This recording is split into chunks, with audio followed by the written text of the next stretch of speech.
अस्सलाम वालेकुम। आज का हमारा टॉपिक है रिकर्जन। ये A2 का पार्ट है। P3 एंड P4 दोनों में टेस्ट होता है। अच्छा, बिफोर रिकर्जन का मेन टॉपिक या मेन जो एक्चुअल कोर पार्ट है वो स्टार्ट करें तो ये एक पाइथन का कोड है। ये करता क्या है, एक प्रिंट नंबर वन वाला फंक्शन है जो कि एक नंबर को प्रिंट करता है, और प्रिंट नंबर टू वाला फंक्शन है जो कि दूसरे नंबर को प्रिंट करता है। और फिर ये एक फंक्शन है जो टू नंबर्स को प्रिंट करता है, और ये प्रिंट टू नंबर्स वाला फंक्शन एक प्रिंट नम को कॉल करता है, नम वन को कॉल करता है, num one as an parameter, और नम टू को कॉल करता है प्रिंट नम टू वाले फंक्शन को num two as a parameter.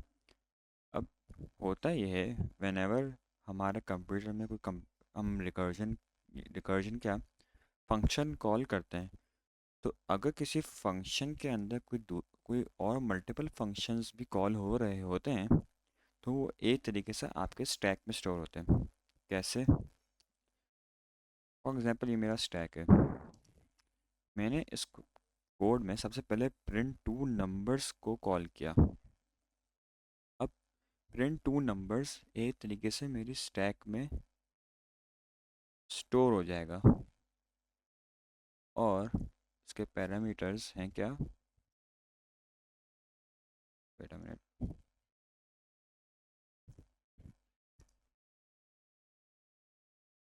Print two numbers, और इसमें मैंने पास किया है 3 और 4।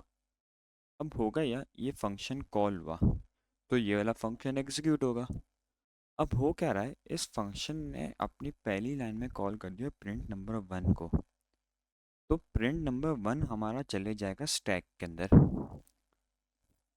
कि प्रिंट नम वन, और इसमें हमने पास किया अपना नम वन जो कि 3 है। अब जब तक ये वाला फंक्शन रिजॉल्व नहीं होगा, हम कोई प्रिंट नंबर टू वाली कोई भी लाइन आगे नहीं पढ़ने वाले। तो फिर क्या होगा, आपका प्रिंट नंबर वन एग्जीक्यूट होगा, और वो प्रिंट नंबर वन को प्रिंट कर देगा, एंड आपका आउटपुट पहला आ जाएगा 3। अब जब ये फंक्शन रिजॉल्व हो जाएगा, यानी इस फंक्शन ने कुछ रिटर्न किया, तो एक तरीके से ये वाली कॉल आपकी आपके स्टैक में से हट जाएगी, एंड देन आपकी ये वाली लाइन जो एग्जीक्यूट है, ये वाला फंक्शन अब कॉल आएगा। अब ये वाला फंक्शन हमारा कॉल हो जाएगा जिसके अंदर हम 4 पास करेंगे, और फिर चलेगा ये वाला फंक्शन। अब यहाँ पे हमारा प्रिंट हो जाएगा प्रिंट नंबर 4, तो वो नेक्स्ट लाइन में प्रिंट हो जाएगा। अब देखें ये वाला फंक्शन रिजॉल्व हो गया, तो ये भी हमारे स्टैक से टेक्निकली हट जाएगा, हट गया। और फिर हम यहीं से कंटिन्यू करते हैं, और अब ये वाला भी फंक्शन ख़त्म हो जाएगा, तो ये भी हमारे तरीके से स्टैक से हट जाएगा। तो होपफुली ये चीज़ समझ आ गई होगी। अब आते हैं मेन कॉन्सेप्ट हमारे रिकर्जन पे। रिकर्जन होता क्या है?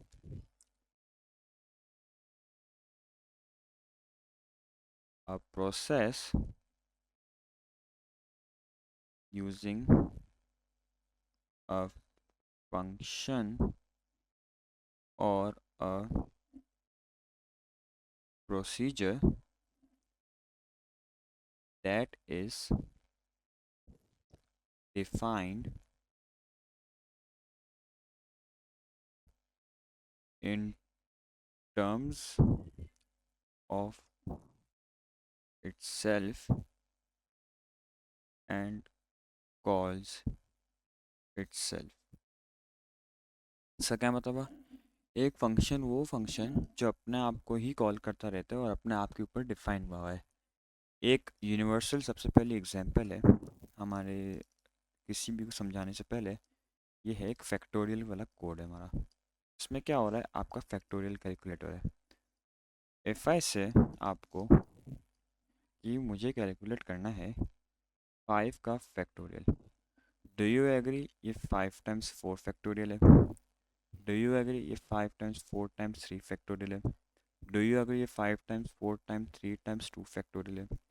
और आप ये भी एग्री करते होंगे कि 5 times 4 times 3 times 2 times 1 factorial है।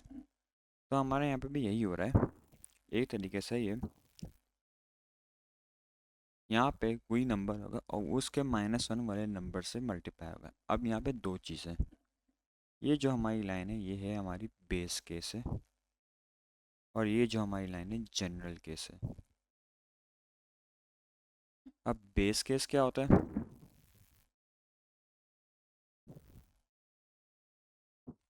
और terminating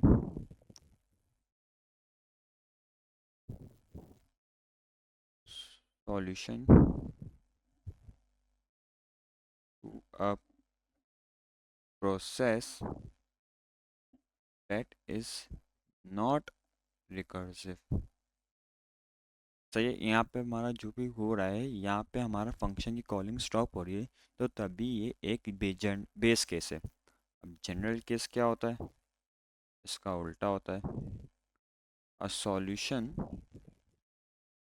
to a process that is recursively defined.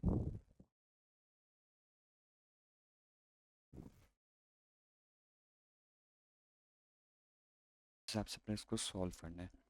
तो सबसे पहले क्या होगा, हमारे फैक्टोरियल ऑफ, फॉर एग्जाम्पल मेरे को फैक्टोरियल का 5 निकालना है, तो हम कॉल करेंगे अपना सबसे पहले फैक्टोरियल ऑफ 5 के लिए। अब समझें ये वाला कोड चल रहा है हमारे फैक्टोरियल ऑफ 5 के लिए। अब फैक्टोरियल 5 जब चला तो ये वाली कंडीशन फॉल्स हो गई कि n हमारा 5 है और रिटर्न नहीं होगा कुछ भी, ये वाली लाइन तो एल्स लेना चाहिए। अब ये वाली लाइन क्या कहती है कि 5 को हम मल्टीप्लाई करेंगे फैक्टोरियल ऑफ 4 से। सबसे पहले टेबल फिल करते हैं, कॉल नंबर हमारी 1 है, और इसमें हमारी फंक्शन कॉल क्या कहता है, फैक्टोरियल ऑफ, एक काम करते हैं थोड़ा छोटा नंबर लेते हैं, फैक्टोरियल ऑफ 3। ओके, ये हमारी कॉल नंबर थी। अब जब फैक्टोरियल 3 का चल रहा था तो ये क्या बोल रहा है, हमें 3 को मल्टीप्लाई करो फैक्टोरियल ऑफ 2 से। तो अब क्या हुआ है, हमारे स्टैक में से सबसे पहले तो चले गया फैक्टोरियल 3 की कॉल। और जब फैक्टोरियल 3 की कॉल गई तो यहाँ वाली लाइन एग्जीक्यूट हुई, और हम सब हमारा नंबर 3 था, और हमारे रिटर्न की कॉल क्या थी, 3 टाइम्स फैक्टोरियल ऑफ 2। तो यहीं से हमारा एक फैक्टोरियल 2 का फंक्शन स्टार्ट हो जाएगा, और ये फैक्टोरियल 2 हमारा जाकर स्टोर हो जाएगा हमारे स्टैक में स्टोर हो जाएगा।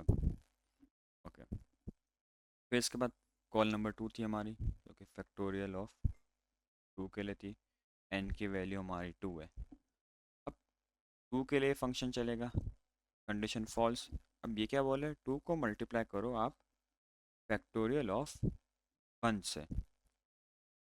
तो ये हमारी क्या है, 2 को मल्टीप्लाई करो फैक्टोरियल ऑफ 1 से। तो टेक्निकली क्या होगा, ये फैक्टोरियल 1 की कॉल चली जाएगी हमारे स्टैक के अंदर, और ये कॉल नंबर 3 है, और ये किसके लिए, फैक्टोरियल ऑफ 1 के लिए। और हमारा नंबर क्या है, हमारा नंबर 1 है। अब यहाँ क्या हुआ है, यहाँ कोई रिटर्न कॉल नहीं है, यहाँ पे हमारा एंड 0 1, ये नहीं सॉरी वापसी होगा ये वाली कंडीशन फॉल्स। अब ये क्या बोला है, 1 को मल्टीप्लाई करो 0 के फैक्टोरियल से। तो क्या है, 1 को मल्टीप्लाई करो फैक्टोरियल ऑफ 0 से। तो क्या होगा, अब हमारा फैक्टोरियल 0 की कॉल चली जाएगी। फिर कॉल नंबर 4 है, वो फैक्टोरियल 0 की कॉल है, और हमारा नंबर इसमें 0 है। अब जब 0 के लिए कोड चलेगा तो ये वाली कंडीशन ट्रू हो जाएगी, और हमारा रिटर्न हो जाएगा वो 1 हो जाएगा। अब इस तरीके से फैक्टोरियल 0 सॉल्व हो गया। अब आपको याद हो फैक्टोरियल 0 कॉल कहाँ हुआ था, वो फैक्टोरियल 1 के फंक्शन में कॉल हुआ था, जब वो कह रहा था 1 को मल्टीप्लाई करो फैक्टोरियल ऑफ 0 से। अब फैक्टोरियल 0 के हमारे पास वैल्यू क्या आई है, 1 आई है, तो टेक्निकली ये रिप्लेस हो जाएगा एक 1 से। 1 टाइम्स 1 1, तो हमारे पास फैक्टोरियल 1 की वैल्यू क्या है, 1 है। अब हमारा सॉल्व हो गया फैक्टोरियल 1 भी। अब फैक्टोरियल 1 कॉल कहाँ पे हुआ था, फैक्टोरियल 1 हमारा कॉल हुआ था फैक्टोरियल ऑफ 2 पे, जहाँ पे वो कह रहा था 2 को मल्टीप्लाई करो फैक्टोरियल ऑफ 1 से। फैक्टोरियल 1 का हमारा आंसर आया 1, तो एक तरीके से ये रिप्लेस हो जाएगा 1 से, और ये 2 है, और हमारे फैक्टोरियल 2 की वैल्यू है 2। अब आ जाओ, फैक्टोरियल 2 भी हमारा सॉल्व हो गया। अब फैक्टोरियल 2 कॉल कहाँ पे हुआ था हमारे? फैक्टोरियल 2 हमारे कॉल हुआ था फैक्टोरियल 3 पे, जहाँ पे वो कह रहा था 3 को मल्टीप्लाई करो फैक्टोरियल ऑफ 2 से। और फैक्टोरियल 2 की वैल्यू क्या थी हमारी? 2 थी। उसको मल्टीप्लाई करते हैं 2 से, और ये आएगा हमारा 6, तो फैक्टोरियल ऑफ 6। अभी जो स्टेज हुआ है, एक एक करके आपकी जो कॉल्स निकली हैं, इस स्टेज को कहते हैं हम अनवाइंडिंग स्टेज कहते हैं। एंड तब क्या होता है, वन मिनट सर। तो इस स्टेज में जहाँ पे आपके एक एक करके सब नीचे आ रहा था, आपका स्टैक खाली हो रहा था, उस स्टेज को हम कहते हैं अनवाइंडिंग कहते हैं। और जिस तरफ आपका एक एक करके फंक्शन की कॉल्स ऊपर आ रही थी, उसको हम कहते हैं वाइंडिंग कहते हैं। ओके, होपफुली आपको समझ आया। एक और क्वेश्चन करते हैं। अब ये वाला फंक्शन ट्राई करते हैं।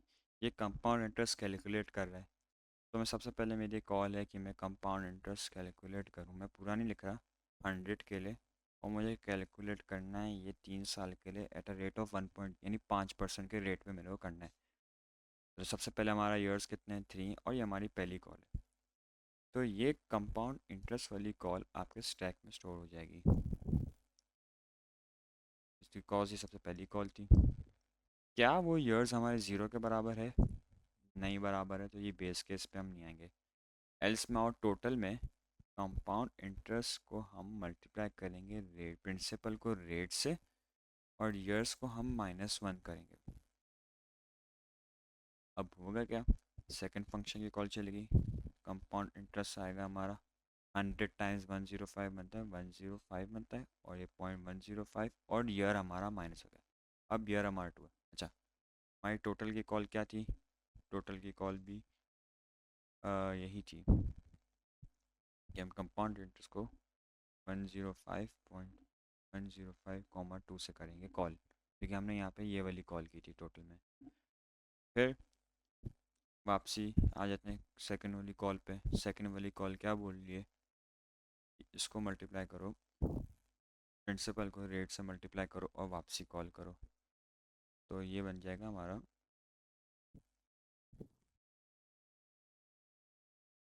Compound interest 105.105 comma 1, and years हमारे बनेंगे, और यही चीज़ हमारा टोटल के अंदर स्टोर होगी इस वाले पार्ट में भी। और ये हमारी कॉल नंबर 3 थी। और अब ये वाला फंक्शन क्या करेगा? सी आई कॉल करेगा, जो 105 है कॉमा 1.05 है कॉमा कॉमा 0 हो जाएगा, तो क्योंकि ईयर्स हमारे माइनस होंगे। तो यही चीज़ कॉल हो रही है हमारी टेक्निकली।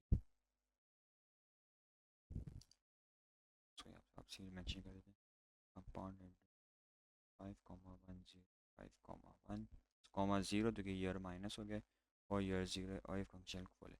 अब जब ये ईयर 0 के लिए फंक्शन चलेगा, तो हमारी ये वाली कंडीशन टूट जाएगी। टोटल के अंदर हमारी प्रिंसिपल अमाउंट हो जाएगी। प्रिंसिपल अमाउंट हमारी क्या थी? हमारी प्रिंसिपल अमाउंट थी 100 थी। और फिर होगा क्या, अनवाइंड होगा, और प्रिंसिपल हमारे रेट से मल्टीप्लाई हो जाएगा दूसरी गाड़ी में, 3 में।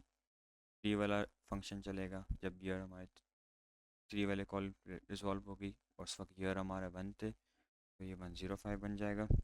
और जब 2 थे तो 1110.25 बन जाएगा। और जब हमारा वन पहला वाला जो फंक्शन कॉल थी वो रिजॉल्व होगी, तो यहाँ उस वक्त 3 इयर्स थे, और 3 इयर्स में बन जाएगा 115.76। तो ये ऐसे चलेगा। स्टार्ट करते हैं। ये ज़रा एक क्वेश्चन है मेरे पास। Explain what is meant by recursively defined. हम लिखेंगे a procedure that calls itself. Explain how a stack is used during the execution of a recursive procedure. Before each call is executed, current state of registers is saved onto a stack. When returning the call, when returning from a procedure call, the registers are reinstated. ये वही वाली बात है जो मैं आपको ऊपर लिख रहा था. अब ज़रा इस कोड को स्टडी करते हैं एंड एक एक करके रन करते हैं. जस्ट फॉर कन्वीनियंस मैं इसको ज़रा यहाँ कॉपी कर लेता हूँ. ओके, होपफुली अब सामने सामने कोड है. अच्छा, सबसे पहले तो ये चलेगा हमारे N40 के लिए. ये वाली कंडीशन फॉल्स हुई, एन डिफ 2 हुआ, N mod 2 40 mod 2 इज़ 0. फिर इसके बाद यहाँ पे आएंगे हम, ये वाली चीज़ चलेगी एल्स वाली. अच्छा, ऐसी कैलकुलेट, ये एल्स चली. ये क्या बोल रहा है, कॉल करो एन डिफ 2 को. एन डिफ 2 हमारा क्या बनेगा, अब नेक्स्ट एन डिफ 2 क्या होता है, 20 होता है. तो अब 20 के लिए कॉल चलेगी. कंडीशन वही फॉल्स रहेगी हमारी, 10 हो जाएगा ये, और मॉड भी 0 होगा. अब वापस अब ये कॉल चलेगी हमारे 10 के लिए चलेगी, फॉल्स रहेगा. N diff 2 is 5 and n mod 2 is 0. अब ये 5 के लिए चलेगा, condition false. diff 2 5 diff 2 is equals to 2. if 2 को डिवाइड बाय 5 करते तो हमारे पास क्वोशंट 2 आता है. इसका भी मॉड, इसका मॉड 1 होगा, बिकॉज एक रिमाइंडर बचेगा हमारा यहाँ पे. सही है. एंड देन ये कॉल चलेगी 2 के लिए, false. And diff 2 2 diff 2 1 mod 0. And then 1 के लिए कॉल चलेगी, आउटपुट हो जाएगा एंड कंडीशन ट्रू हो जाएगी हमारी. एंड सिंपली एंड डिफ 2 हमारा बनता है, कुछ भी नहीं बनता. एंड देन कुछ भी नहीं होगा, यहीं कि यहीं हमारा कॉल निकल जाएगी. फाइनल आउटपुट क्या हमारा, 0 1 0 0 0. ये सिंपल एक क्वेश्चन था. X and what is defined by recursively वगैरह ये आपको ऊपर वाला बताए, ऊपर देख लेना. Right the line number for the that shows the procedure x recursive. कहाँ पे हमारी बेस केस है, ये लाइन नंबर 8 है, 08. ओके, फिर एक एक करके हम कॉल करते हैं, देखते हैं ये हो क्या रहा है. सबसे पहले तो 1 के लिए चलेगा, कंडीशन हमारी ये वाली तो फॉल्स है, ये वाली कंडीशन ट्रू है, ये वाली कंडीशन भी ट्रू है. माइलेस इंडेक्स पे यानी 1 की पोजीशन पे हम डाल लेंगे, इसको आगे ले आएंगे और फिर ये वाली कॉल जाएगी 2 के लिए. उस वक्त भी हमारा आइटम 9 ही रहेगा. और यहाँ पे ये वाली कंडीशन यानी 5 इज़ ग्रेटर देन 0. 5 हमारा ग्रेटर देन 0 तो है, लेकिन क्या हमारा 5 ग्रेटर देन 9 है, नहीं है. तो ये वाली चीज़ स्किप हो जाएगी और यहाँ आ जाएंगे हम, हमारा इंडेक्स हो जाएगा 3, आइटम वही रहेगा. इंडेक्स 3 पे पड़ा हुआ 8, कंडीशन हमारी फॉल्स. ये वाली तो कंडीशन ट्रू है, लेकिन ये वाली कंडीशन हमारी फॉल्स है, ये एग्जीक्यूट नहीं होगा. अब कॉल चलेगी 4 के लिए. हमारे 4 पे क्या पड़ा हुआ है, 9 पड़ा हुआ है. कंडीशन ट्रू है ये वाली, और ये वाली भी ट्रू है. तो अब क्या करेंगे, फोर्थ इंडेक्स पे हम डाल 13 पे, जो 13 पे जो वैल्यू पड़ी है इंडेक्स प्लस वन, वो उसको हम डाल देंगे 4 पे. तो यानी अब 13 यहाँ आ जाएगा, और नेक्स्ट के लिए कॉल होगी, वो है हमारा 5. ये वाली लाइन एग्जीक्यूट हुई एंड देन यहाँ पे आ गया. इसमें भी यही होगा, दोनों कंडीशंस ट्रू होगी. 16 यहाँ आ जाएगा. फिर हम करेंगे 6 के लिए. इसमें क्या होगा, 27 आगे आ जाएगा, और फिर हम कॉल करेंगे 7 के लिए. अब 7 वाले में क्या है, हमारे 7 इंडेक्स में पड़ा हुआ है 27. तो क्या होगा, यही होगा, एग्जीक्यूट होगा, आगे आ जाएगा. अब इंडेक्स 8 के लिए जब कॉल होगी तो हमारी ये वाली कंडीशन फॉल्स हो जाएगी और कुछ भी नहीं होगा और यहीं का यहाँ कोड हो जाएगा। Set the purpose of procedure x when use with the array my list. तो शिफ्ट, हम शिफ्टिंग कर रहे हैं अपने नंबर को, shifting after removing an element. तो ये था से कुछ पीटी के क्वेश्चंस। नेक्स्ट ज़रा हम इसको देखते हैं बाइनरी सर्च को। हमारे सिलेबस में दो आते हैं रिकर्सिव कोर्स। एक आता है हमारा बाइनरी सर्च आता है, द सेकंड वन इज़ हमारा in order slash post order, जो कि हमारे बाइनरी ट्री में आता है। तो सबसे पहले हम एक बाइनरी सर्च को देख लेते हैं। बाइनरी सर्च में क्या है, एक दफ़ा कोड ज़रा समझ लेते हैं। हमारा बाइनरी सर्च स्टॉप कहाँ होता है, दो कंडीशंस पे। एक ये होता था कि आपको टारगेट मिल जाए, या तो आपका लोअर पॉइंटर अपर पॉइंटर से बड़ा हो जाए। तो हमारे पास टोटल दो बेस केसेस होती हैं, एक ये बेस केस है हमारी, और एक हमारी ये बेस केस है। ये दो हमारी जनरल केस है। तो इस स्क्वायर में क्या हो रहा है, सबसे पहले तो हम चेक करते हैं कि हमारा लो, अच्छा फॉर एग्जांपल ये मेरा लिस्ट है और मुझे इसमें फाइंड करना है 10 करना है, मेरा ये मेरा टारगेट है। तो हाउ वुड इट एग्जीक्यूट, सबसे पहले तो फॉर एग्जांपल मैं अपना लिस्ट पास करूँगा जो कि मेरा एरे है, मेरा टारगेट मेरा 10 है, तो मैं टारगेट यहाँ पास करूँगा। लो मेरा 1 होगा तो कि पहला इंडेक्स है, हाई मेरा 5 होगा तो हाई इंडेक्स है। सबसे पहले हम चेक करते हैं हमारे बाइनरी लिस्ट, बाइनरी सर्च की ये वाली कॉल है वो हमारे चली जाएगी स्टैक में, स्टोर हो जाएगी। तो अब ये वाला फंक्शन एग्जीक्यूट होगा जब मेरा लोअर 1 है और लोअर 1 है एंड अपर हाई है। हम कैलकुलेट, ये वाली कंडीशन तो फॉल्स होगी, मिड कैलकुलेट होगा। मिड की वैल्यू हमारी फर्स्ट टाइम में आएगी 3 आएगी। हम चेक करते हैं जो हमारा एरे का थर्ड एलिमेंट क्या हमारे टारगेट के बराबर है, नहीं। अगर नहीं बराबर है तो हम फिर एलसिफ पे आ जाते हैं, क्या हमारा 30 is greater than target. Condition true है तो हम क्या करेंगे, अपने हाई को पीछे ले आएंगे। हाई को पीछे कैसे लाएंगे, मिड -1 करके, जो कि हमने यहाँ किया है, कॉल कर दिए। तो इसका मतलब ये हुआ अब हमारा बाइनरी सर्च का फंक्शन कॉल होगा, लिस्ट वैसा का वैसा 10 होगा और लोअर टू लोअर है और मिड, और हमारा हाई हो जाएगा अब 2 हो जाएगा जो कि मिड -1 था। मिड की वैल्यू 3 थी, 3 - 1 2। अब यहीं से ही इसके लिए फंक्शन स्टार्ट हो जाएगा। उसमें हम पढ़ते हैं is 1 greater than 2 condition false, ये वाली लाइन एग्जीक्यूट की, मिड हमारा आएगा 1 आएगा। ओके, क्या हमारा 1 एरे मिड पे, एरे मिड पे क्या पड़ा हुआ है 10, क्या 10 10 के बराबर है, यस बराबर है। तो फिर हम रिटर्न कर देंगे मिड और एक एक करके हमारा सारी फंक्शन कॉल्स रिजॉल्व हो जाएंगी। Okay simply. व्हाट इफ़ मैं कोई ऐसी चीज़ होती जो मेरे लिस्ट में एग्जिस्ट ही नहीं करती हो। व्हाट इफ़ मेरा सर्च टारगेट यहाँ पे 5 होता, और जगह मेरे को चेंज करना पड़ेगा, यहाँ भी 5 है एंड यहाँ भी 5 है। तो जब ये वाली कॉल चल रही होती तो क्या मिड की वैल्यू 5 के बराबर, नहीं। क्या मिड की वैल्यू 5 से बड़ी है, यस। तो वापसी ये वाली फंक्शन कॉल हो जाता, और क्या करते हैं हम इस बार, बाइनरी सर्च, वही लिस्ट, सर्च वैल्यू 5, 1 और लो और मिड को -1 करते हैं। मिड हमारा 1 आया तो हाई अब हमारा 0 हो जाएगा। अब इसके लिए हमारा फंक्शन का कॉल चलेगा। जब ये वाली कॉल चलेगा तो हमारा लो 1 है और हाई 0 है, और पहली ही कंडीशन हमारी ट्रू हो जाएगी और रिटर्न -1 हो जाएगा।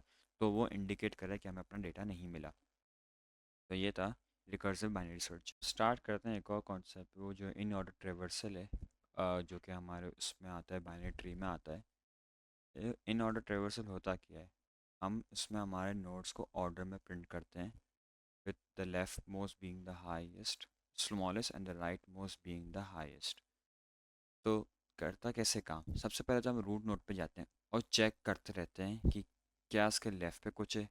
अगर है तो हम उसके लेफ़्ट पे देखते हैं कुछ है, अगर है तो उसके लेफ़्ट पे हम जाके देखते हैं कुछ है या नहीं है। अगर नहीं है फिर हम इसको आउटपुट कर देते हैं और इसके हम राइट पे आते हैं, इसके हम राइट पे चले जाते हैं। ओके, अब इसके हम जब राइट पे जाएंगे और चेक करेंगे कुछ नहीं है, तो हम उससे पहले वाले नोड पे आ जाएंगे और उसको आउटपुट करेंगे।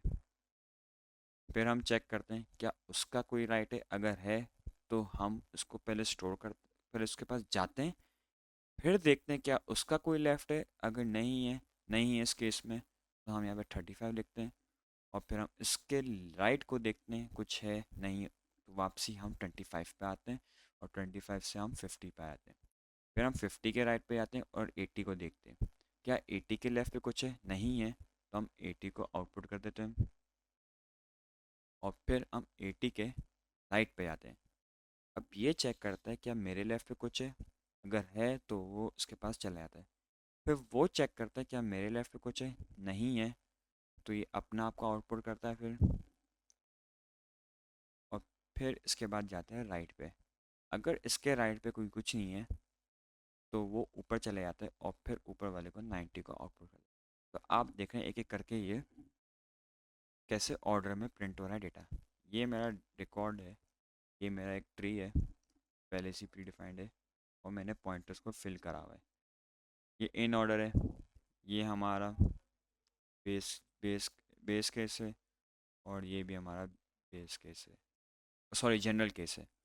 अब होगा क्या, जो कॉल जिस जहाँ पे स्टार्ट होगी मैं उस कलर से यहाँ पे मेंशन करूँगा for the sake of convenience. Okay, तो सबसे पहले हम करते हैं हमारा रूट पॉइंटर, रूट नोड हमारा 1 है, सही है, तो हमारा रूट पॉइंटर भी 1 ही होगा, यहाँ पे हमारा रूट नोड 1 है क्योंकि it points the first data. तो ये चल गया हमारा in order root node, initially in order 1 के लिए चलेगा।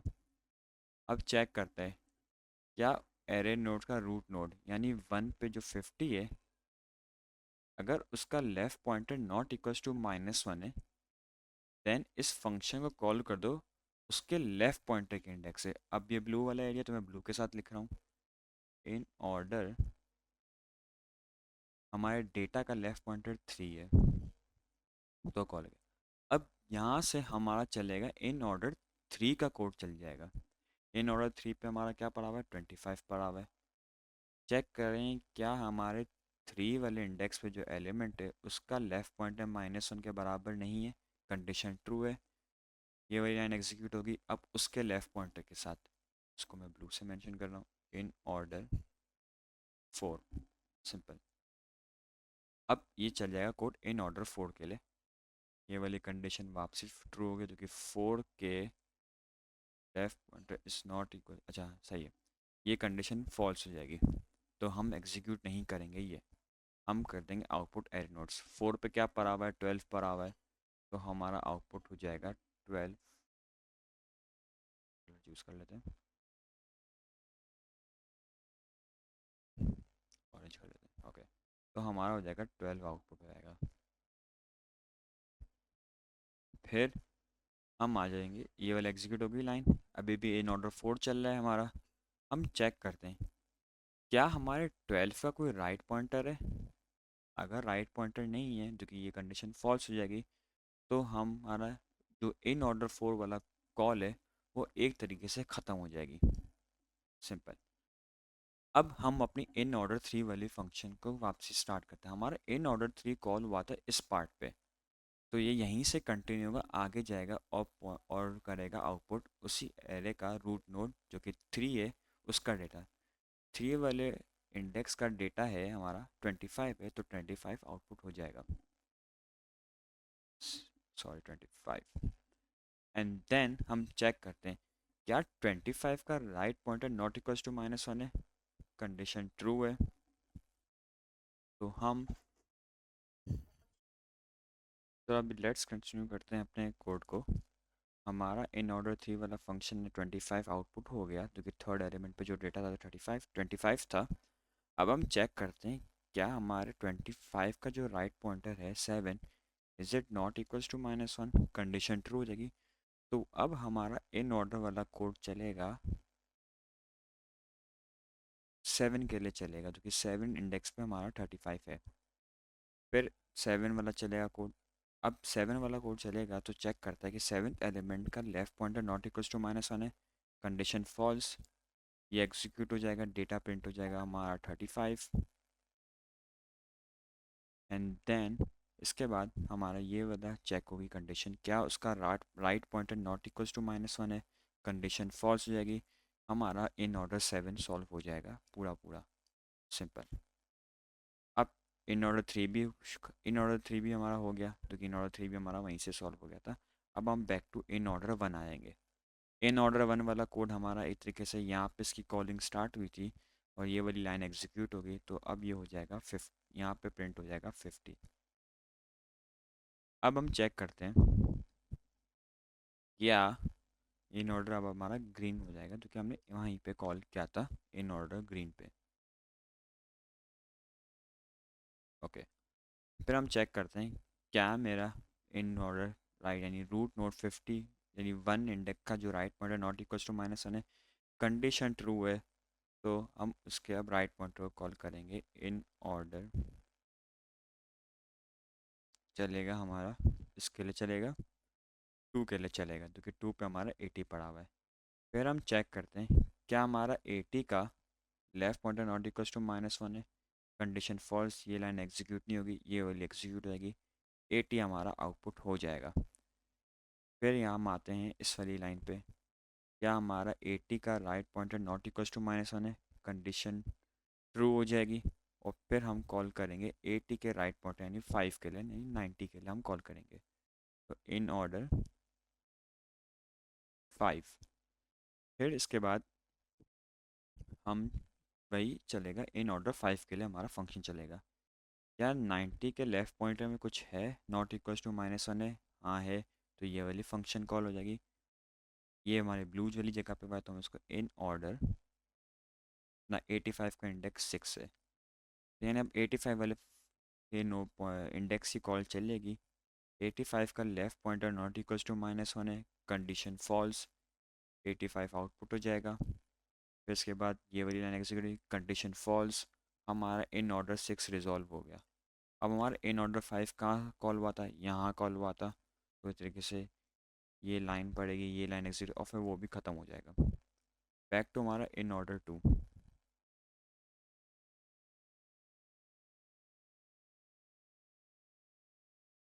हमारा इन ऑर्डर 2, और इन ऑर्डर 2 हमारा कहाँ ग्रीन पे कॉल हुआ था, ग्रीन पे कॉल हुआ था, तो वही चला था, फिर 90 हमारा आउटपुट हो जाएगा। एंड देन हमारे दोनों ये फंक्शन भी एक तरीके से रिजॉल्व हो जाएंगे, तो सिंपल। अब हम ज़रा एक और टॉपिक को डिस्कस करते हैं, उसमें होता है कि अगर आपको रिकर्सिव कोड दिया हुआ हो, आप उसको आइटरेटिव में कैसे कन्वर्ट करते हैं। इसका सबसे पहला स्टेप ये आप आइडेंटिफाई करते हैं बेस केस, जो कि हमारे ये, तो हम इसका लूप चलाते हैं जब तक आपकी ये बेस केस नहीं होती। तो हमारे यहाँ पे क्या होगी, हम एक टोटल नाम का वेरिएबल लेंगे और उसको इनिशियलाइज करेंगे 1 से, और हम चलाएंगे जब तक वाइल हमारा, अच्छा एक फंक्शन हेडर होगा unknown x comma y returns integer. Okay, while हमारा x जो बेस केस है उसकी ऑपोजिट कंडीशन हम लगाएंगे, जब तक हमारा x ग्रेटर देन y है ये फंक्शन चलाओ। फिर चेक करते हैं क्या मेरा x लेस देन y है, अगर है तो हम क्या करेंगे, आउटपुट करेंगे x प्लस वाई को, और फिर हम अपने टोटल में टोटल टाइम्स 2 कर देंगे। एल्स इफ में हम चेक करेंगे क्या मेरा x is less than y, sorry greater than y। अगर ये वाली कंडीशन ट्रू नहीं होगी तो सिंपली हम क्या करेंगे, अपने आउटपुट करेंगे x plus y, and total में, अच्छा एक और स्टेप में भूल गया, हमें क्या करना था, अपने x को डिक्रीमेंट करना था माइन बाय, x को हमें इंक्रीमेंट करना था, सॉरी x प्लस 1 करना था, क्योंकि ये वाली कंडीशन है, वरना तो टोटल को इफ़ टू करेंगे एंड देन अपने ए को सॉरी एक्स को x-1 करेंगे और एंड वाइल करेंगे। तो ये था हम कैसे जाएंगे रिकर्सिव टू आइटरेटिव। इसका एक और वर्जन है कि फॉर एग्जांपल अब हम करते हैं इसका दूसरा टाइप का सवाल। इसमें हमें आइटरेटिव टू रिकर्सिव जाना हो। तो फॉर इंस्टेंस मेरे पास एक ये कोड है, ये है सूडो कोड। इसमें हमें इसको ये आइटरेटिव है, हमें इसको करना है रिकर्सिव में कंप्लीट, मतलब लाइक रिकर्सिव में करना है। तो हो ये रहा है एक तरीके से, हम इसमें अपना कब तक चल रहा है, ये कब तक चल रहा है जब तक हमारी लेंथ की स्ट्रिंग मतलब लाइक हमारे जब तक हमारा लूप कब तक चला जब तक एक्स लाइक लेंथ की स्ट्रिंग -1 हो। तो उसका ऑपोजिट क्या होगा, ये चलेगा लेंथ जब तक आपकी लेंथ आपकी ज़ीरो ना हो जाए। उसका कोड पाइथन में ऐसे होगा, आप उसको ड्राई रन करके देख सकते हैं, कैन कंफर्म कि कैसे वर्क करेगा। ताकि होपफुली आपको ये सवाल समझ आया हो, टॉपिक समझ आया हो। Thank you for watching.